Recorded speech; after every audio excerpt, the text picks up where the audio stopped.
চব্বিশে বৈষম্য বিরোধী আন্দোলনে অনেক নারী ছিলেন সামনের সারিতে, কিন্তু তারা এখন হারিয়ে গেছেন। 52% নারীকে পেছনে ফেলে দেশ সামনের দিকে এগিয়ে নেওয়া সম্ভব নয় বলে মন্তব্য করেছেন স্বতন্ত্র সংসদ সদস্য রুমিন ফারহানা। সংসদের রাষ্ট্রপতির ভাষণের ওপর ধন্যবাদ প্রস্তাবে তিনি কথা বলেন। এরপর আলোচনায় রাষ্ট্রপতির সমালোচনাও করেন বিরোধী দলের সংসদ সদস্যরা। মিল্টন আনোয়ারের প্রতিবেদন। সংসদ সদস্য মঙ্গলবার ডেপুটি স্পিকার ব্যারিস্টার কায়সার কামালের সভাপতিত্বে সংসদের বৈকালিক অধিবেশন শুরু হয়। শুরুতেই রাষ্ট্রপতির ভাষণের উপর ধন্যবাদ প্রস্তাবের আলোচনায় ব্রাহ্মণবাড়িয়া 2 আসনের স্বতন্ত্র সংসদ সদস্য রুমিন ফারহানা জুলাই আন্দোলনে নারীর অবস্থানের কথা স্মরণ করে বলেন, বর্তমানে নারীদের পেছনে ফেলার চেষ্টা হচ্ছে। এছাড়া দলীয় মনোনয়ন না দেয়ায় বিএনপিকে ধন্যবাদ জানান তিনি। মাননীয় স্পিকার, আমি আরো ধন্যবাদ জানাই বিএনপিকে আমাকে মনোনয়ন না দেবার জন্যে। আমাকে মনোনয়ন না দেওয়ার কারণেই আমি বুঝতে পেরেছি বাংলাদেশের টেকনাফ থেকে তেঁতুলিয়া কত লক্ষ মানুষের ভালোবাসা, দোয়া, সহযোগিতা আমার পাশে ছিল। এই আন্দোলনের সম্মুখ সারিতে ছিলেন নারীরা। এক ঝাঁক নতুন প্রজন্মের তরুণ মুখ আমরা পেয়েছিলাম। সেই নারীরা 1 বছর পার না হতেই হারিয়ে গেলেন কেন 7 জন নারী সাংসদের এই সংসদে? সেই প্রশ্নটা আমি আপনাদের কাছেই রেখে যাচ্ছি। বিরোধী দল জামায়াত ইসলামের সংসদ সদস্য গাজী নজরুল ইসলাম রাষ্ট্রপতির কঠোর সমালোচনা করে বলেন, তার উচিত ছিল পদত্যাগ করা। নিজেকে মুক্তিযোদ্ধা দাবি করে তার সনদ চান সংসদের কাছে। নানা রঙে রঞ্জিত এই রংবাজ প্রেসিডেন্টকে আমি ধন্যবাদ দিতে পারছি না বলে দুঃখিত। আমার সম্মানিত সরকারি দলের ভাইয়েরা বলছিলেন যে আমাদের মধ্যে কোনো মুক্তিযোদ্ধা নাই। মাননীয় স্পিকার, আমি এই সংসদের 91-এ এমপি ছিলাম, 2001-এ এমপি ছিলাম। ওই সময় যারা ছিলেন তারা সকলে জানেন আমি মুক্তিযোদ্ধা। আমার মুক্তিযোদ্ধার সার্টিফিকেটটা উনি যেন আমাকে সরবরাহ করেন, আমি আবেদন জানাচ্ছি।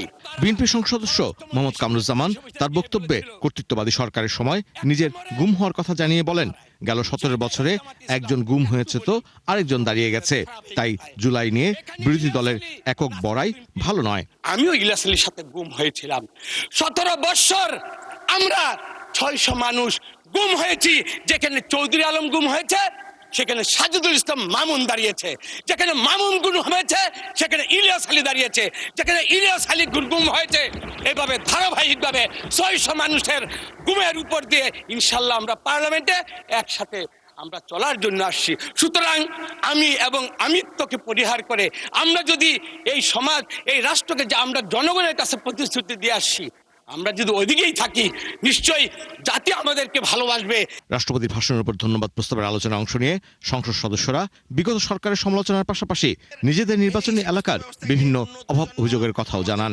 1160 কিলোমিটার রাস্তা, কাঁচা রাস্তা। মিল্টন আনোয়ার, 71, ঢাকা। দর্শক, এই মুহূর্তে সংসদ অধিবেশন চলছে, আমরা সরাসরি চলে যাচ্ছি সেখানে। এই বিলের অংশ হিসাবে গৃহীত হলো। মাননীয় অর্থমন্ত্রী, আপনি বিলটি পাশ করার প্রস্তাব উত্থাপন করতে পারেন। ধন্যবাদ মাননীয় স্পিকার। আমি আমির খসরু মাহমুদ চৌধুরী অর্থমন্ত্রী প্রস্তাব করছি যে 2026 সনের 30 জুন তারিখে সমাপ্য অর্থবৎসরের কার্যাদি নির্বাহের জন্য সংযুক্ত তহবিল হতে অর্থ প্রদান ও নির্দিষ্টকরণের কর্তৃত্ব প্রদানের উদ্দেশ্যে আনিত বিলটি নির্দিষ্টকরণ 25-26 অর্থবৎসর বিল 2026 মহান সংসদ উত্থাপিত মহান সংসদে পাশ করা হোক। সংসদের সামনে প্রশ্ন হচ্ছে, সংসদে উত্থাপিত আকারে নির্দিষ্টকরণ 2025-2026 অর্থবছর বিল 2026 পাশ করা হোক। যারা এই প্রস্তাবের পক্ষে আছেন তারা হ্যাঁ বলুন, যারা এই প্রস্তাবের বিপক্ষে আছেন তারা না বলুন। আমার মনে হয় হ্যাঁ জয়যুক্ত হয়েছে, হ্যাঁ জয়যুক্ত হয়েছে, হ্যাঁ জয়যুক্ত হয়েছে। অতএব সংসদে উত্থাপিত আকারে নির্দিষ্টকরণ 2025-2026 অর্থবছর বিল 2026 সর্বসম্মতিক্রমে পাশ হলো। দর্শক, চলছে সংসদ অধিবেশন, আপনারা সরাসরি দেখছিলেন।